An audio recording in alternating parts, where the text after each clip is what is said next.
Hello and welcome to Mini Talking. This hasn't been voted on, it's just a common character that I noticed mostly in my Patreon server who just never would have enough content to fill a whole talking video.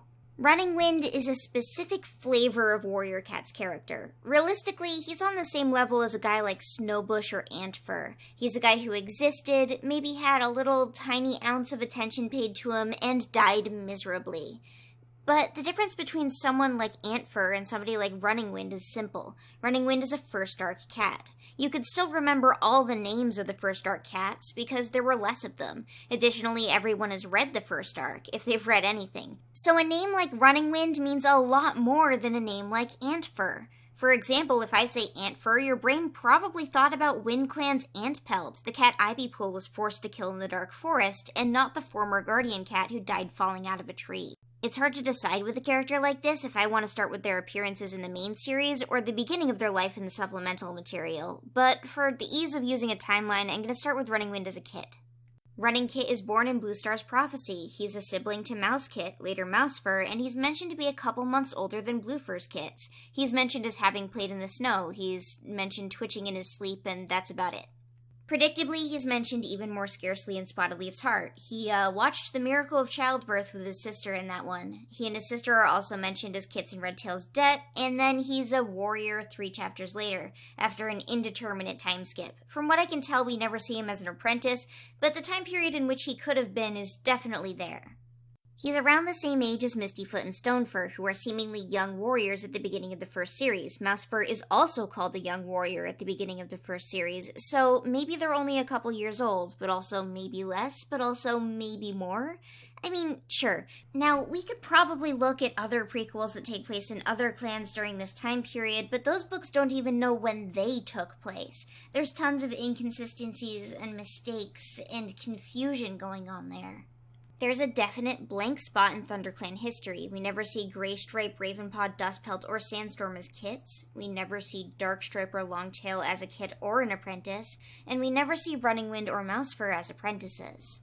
And if we're being realistic, the reason for all of this being so confusing time-wise is just that the authors didn't keep track and didn't care to. I could sit down and add up all of their ages and timeline events to try and make something comprehensive out of this, but it wouldn't be real because the authors weren't thinking of that when writing the older books.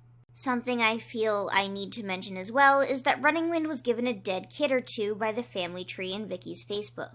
Is this possible? Sure, I guess. If there's enough time for Darkstripe to have been born, become a warrior, and then train Longtail, there's definitely time for Runningwind to have had a kit. But that doesn't mean that this isn't just a terrible idea. We really only need a 5-moon gap where Runningwind was an adult the entire time for this to work. But this doesn't bother me because the timeline doesn't work or because it doesn't match his character. He doesn't have one to speak of. Well, okay, no, he does, kind of. We'll get to that. But more so because the mate they give him is, comparatively ancient.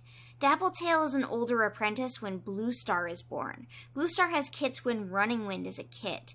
Dappletail is in the Elder's Den when his sister Mousefur is mentioned to be a young warrior.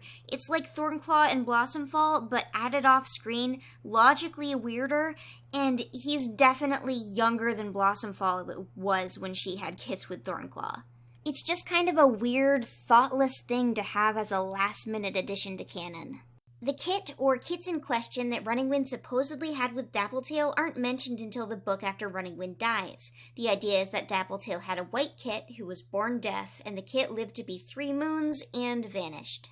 Obviously, because it was made up years later, Runningwind is not mentioned in the sequence. Runningwind is a scarcely mentioned character in early The Prophecies Begin, specifically in Into the Wild. You can get the sense that he's a bit immature and rash when he says something unique, though. In Into the Wild, with the prospect of raiding ShadowClan, he says, "So it's that simple, is it?" growled Runningwind. "We just drop into your camp, snatch the kits, kill your leader, and go home." This is also reflected in how Bluestar talks about him, which honestly is the only time somebody really talks about him. She says, "Runningwind is a fine hunter and a loyal warrior." But I don't think he has the patience for mentoring. ThunderClan has better use for his skills. That said, Fireheart later uses Runningwind to help him train the 2 apprentices he's been left with, and Runningwind seems, well, generically fine. He does catch on that something seems off about Fireheart, but he doesn't take control of the training session very comfortably either, even though he's pushed into that situation. It's hard to say if Bluestar's assessment of him is correct, because we don't really see enough here. After that training session, Fireheart feels guilty about lying to him about his bellyache because Runningwind believes him so easily. Runningwind is also one of the characters who is openly negative about Cloudkit being brought to the clan. He may be a friend to Fireheart, and him and Mousefur aren't aligned with Tigerclaw, but they're certainly not supporters of Cloudkit's inclusion. They imply that Cloudkit is a waste of resources, even later saying, "It'll have green cough by sunrise," added Mousefur. "Or it'll eat our fresh kill until next snowfall and die of cold," spat Runningwind. But despite this attitude towards Cloudkit, he continues to be friendly with Fireheart and Graystripe. He shares tongues with Graystripe. During the third book, aside from being just a guy who was around, most of what Runningwind does is tell people things and answer questions. He does offhandedly say something xenophobic about RiverClan, though, which makes Graystripe upset. He's seen helping someone, his sister, although we didn't know her to be his sister at the time, with an apprentice again in Rising Storm. Maybe he's patient enough to train apprentices in sparse situations. That said, the apprentice in question is Thornclaw, whose brother was already a warrior by this point. Runningwind makes it clear again that he doesn't like Cloudpaw when Fireheart asks for his help the next day. Fireheart notices this change in attitude. Runningwind gets pretty angry when Cloudpaw takes off alone as well. Despite his attitude about Cloudpaw and outsiders, Runningwind continues to be friendly with Fireheart, like I said before. Soon after, Runningwind is found dead on the Thunderpath. Yeah, this guy doesn't really have an arc. Again, it kind of sounds almost like something's being set up when I, point out all of his scenes where he's being weird about Cloudpaw, but those scenes were never about the people being weird about Cloudpaw. This is just me picking out a couple characters saying something and a crowd of characters saying something. He is specifically mentioned to be mourned by Bluestar, Whitestorm, and Mousefur. No sign of Dappletail in the scene. We learn later that it was Tigerclaw who killed him. And then, at Fireheart's leader ceremony, Runningwind gives him a life for tireless energy, which I can believe. I'll take it.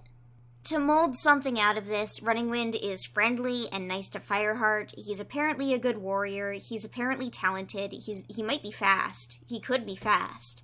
But he's xenophobic towards outsiders and kitty pets in a very first arc sort of way. He never learned to like Cloudpaw before he was killed, and the person he seemed closest to was his sister Mousefur. The idea he was ever mates with Dappletail really isn't supported by canon, and if it is canon, it's kind of awkward that Runningwind, supposedly, according to retcons, father to a kit with a white pelt who died, holds such distaste for another white kit. So, mostly nice, probably fast, but with a nasty streak to him, and if Bluestar is to be believed, with his speed came impatience. But there you go, it's Runningwind. I'll be tackling the last video's top comments next time. See you guys next week, and also, it's my birthday. Hooray!